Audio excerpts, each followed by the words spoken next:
Guide de compréhension et d'utilisation de la fraude du non légal, partie 1. Dans notre analyse sociétale sur l'éveil intellectuel et spirituel des nœuds qui composent notre paradigme, nous avons observé que ce que nous appelons la fraude du non légal, ou plus simplement le vol de notre humanité pour faire de nous des marchandises, est difficilement, voire absolument pas compris par la grande majorité. À cela deux raisons.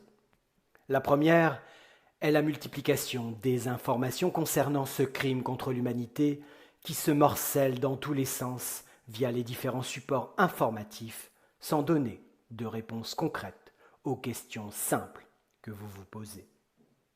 La seconde raison est beaucoup plus perverse et bien représentative du combat dantesque que nous menons contre le système institutionnel et fiduciaire, la manipulation humaine. Nombreux sont ces pseudo-influenceurs qui parlent de ce sujet essentiel dans le seul but de générer du trafic via leurs réseaux sociaux en limitant volontairement les réponses pour fidéliser une audience. Mais le pire reste ces officiers enregistrés qui portent le nom d'avocats, car leur faux métier ne peut s'exercer que grâce à cette fraude du non légal. Nous avons d'ailleurs souhaité reparler de ce sujet capital et qui touche la totalité des êtres humains suite à la vidéo d'une avocate dont la vanité n'a d'égal que la perversité avec laquelle elle distille des bribes d'informations tout en valorisant ses connaissances et en faisant bien comprendre aux bénets qui visionnent ces vidéos que seuls des êtres supérieurs comme elle, à l'éducation juridique poussée, peuvent utiliser la fraude du non légal. Vous l'aurez aisément compris, du jour où vous savez utiliser la fraude du non légal, vous n'avez plus besoin d'avocat, ce qui pour elle et ses copains maîtres chiens peut conduire à une sérieuse entaille dans le chiffre d'affaires de ses latrines, de son cabinet. Nous allons essayer d'être le plus simple possible, en étant les plus exhaustifs, tout en donnant des exemples concrets et qui, nous l'espérons, seront accessibles par le plus grand nombre. Conservez bien dans votre intellect que nous menons une guerre pour nos libertés et la maîtrise de la fraude du non légal est une étape cardinale vers la victoire finale. Vous êtes bien concentrés, calmes et sereins? Alors commençons, étape par étape, la compréhension de cette fraude que vous utiliserez bientôt sans même y faire attention. Loin de nous l'idée de vous embrouiller l'esprit, mais faisons très succinctement un rappel historique. En 1933, les États-Unis sont officiellement en faillite. C'est du moins ce que nous apprenons dans nos cours d'histoire orientés comme toujours pour le bénéfice des élites. Ce que nous n'apprenons pas, c'est que cette faillite a été orchestrée par les banquiers de la City de Londres dans le but de transformer un pays, les États-Unis d'Amérique, en une société privée, Washington, D.C. C'est à partir de ce moment que tout va changer pour nous, pauvres naïfs que nous sommes, car tous les États du monde vont devenir des sociétés privées qui ne sont que des filiales de la société mère Washington, D.C. Cet acte abject, ce crime contre l'humanité porte un nom dans le domaine juridique. Cela s'appelle un dol. Qu'est-ce qu'un dol? Un dol est le fait, pour un contractant, d'obtenir le consentement de l'autre par des manœuvres ou des mensonges.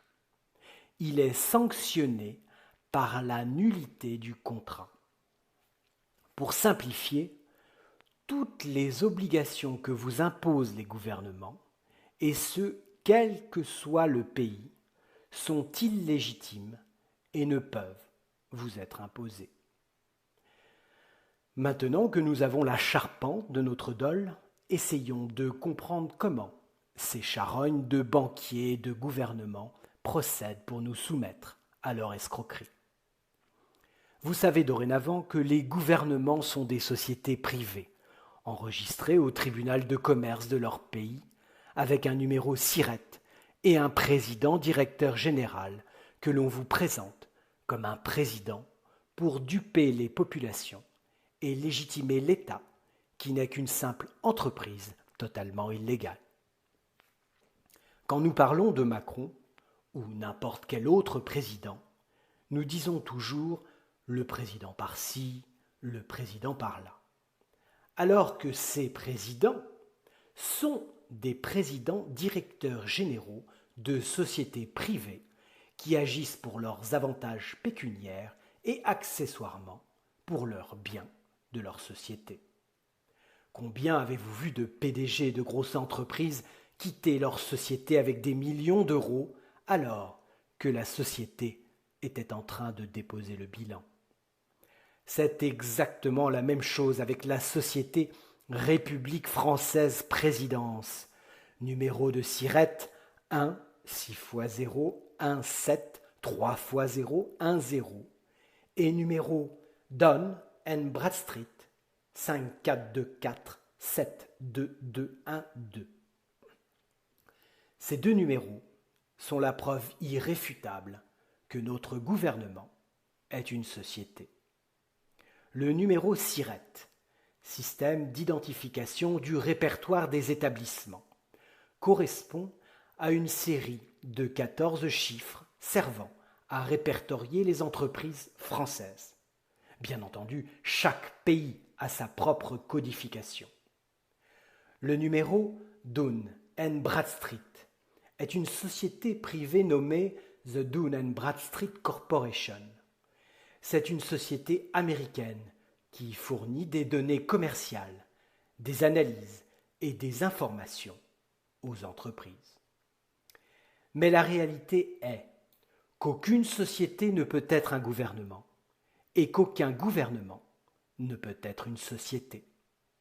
Pourquoi cela, nous demanderiez-vous? Simplement car ces sociétés ont comme marchandise nous, des êtres humains vivants.